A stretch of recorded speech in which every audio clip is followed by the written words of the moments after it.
Yeah. Your speaker-elect? Yeah, your speaker-elect, what's your message to unifying your conference? First, I want to thank my House Republican colleagues for just designating me as the speaker.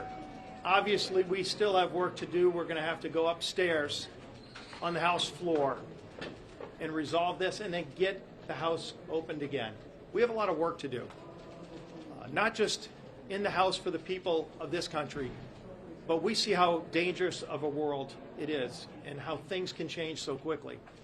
We need to make sure we're sending a message to people all throughout the world that the House is open and doing the people's business, making sure that we're unequivocally standing in our first resolution that we pass under Speaker Steve Scalise will be to make it clear that we stand with Israel. The McCall-Meeks resolution will be our first order of business. But obviously there's a lot more work to do. The conversations we've been having with my colleagues over the last few days leading up to this show that there's a resolve that we need to get back to work. There's a lot of business to take care of. Families are struggling across this country.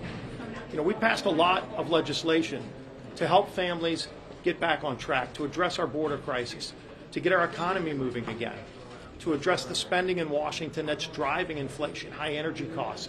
All of those bills that we've passed and that we're going to continue to pass that are sitting over in the Senate need to be taken up.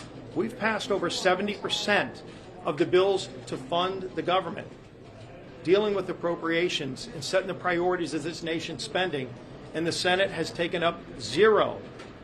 The Senate has to start doing their work. And by the way, in that legislation, including the State and Foreign Ops Bill, the Defense Appropriations Bill, includes funding for Israel, things like Iron Dome, precision-guided missiles, things that could be used today to help them in this war. So there is a lot to do.